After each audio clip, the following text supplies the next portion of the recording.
you, he has to retrain you, but you're not totally out of the picture. God always brings you back. There was a, I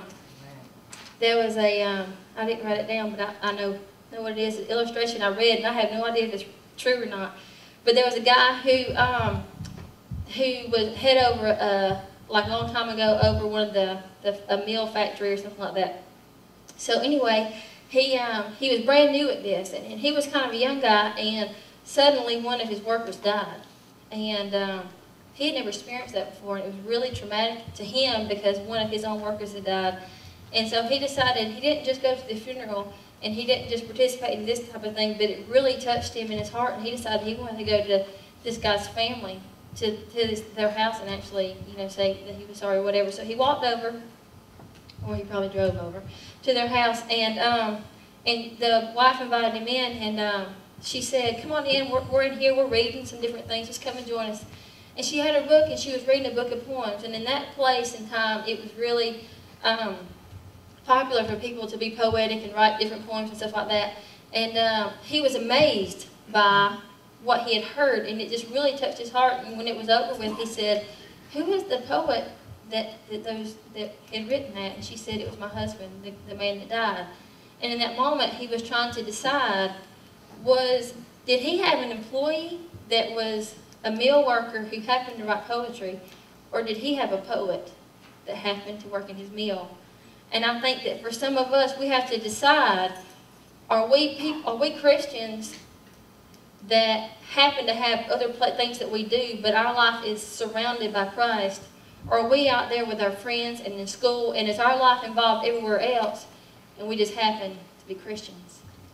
And I think in my life, and in some of you guys' life, you made a decision. You made a choice to turn aside and to look and to really see who God is. And some of you haven't, but I don't know how you want the music or whatever. I'm never good at the end part. But what I want to tell you is this. Moses made a decision to turn to the side because he wanted to check God out. He wanted to see what was going on. I mean, there was a bush out there that was on fire that wasn't burning up. And he wanted to see what was happening. And whenever God said, "Hey, it's me," and he removed his shoes and this type of thing, Moses said, "Here am I." And he didn't even know what God wanted yet, but he said, "Here am I." And how many of you is God calling and saying, "Hey, come and check me out"? Don't just know that I'm out there. Don't just be aware that I'm here, but you personally come and know me. You and personally come and check me out and know that I'm there, and open your life up just to whatever it is that God wants to tell you to do.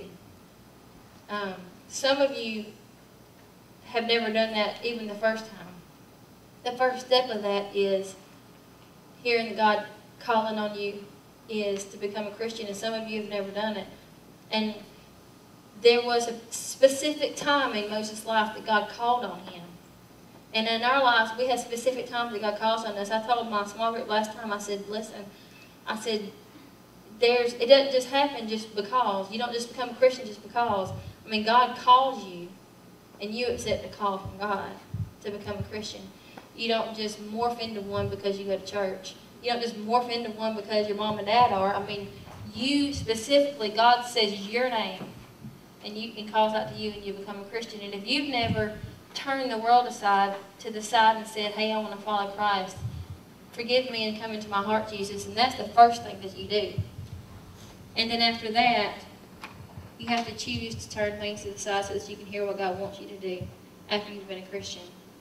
I just want to invite you, if you want to come to pray, that's fine. If there's leaders, some of you leaders, if you want to kind of be available to the students or whatever, but this is your time just to, whatever your thing may be, if you need salvation or if you decided, you know, God, I don't hear God speaking because I ain't got close enough to hear Him yet. I'm aware He's out there, but I'm not really going up and deciding to really see Him, really be in there with Him. It's your choice. God left it up to Moses, and God leaves it up to you. It's your choice. So this is your time.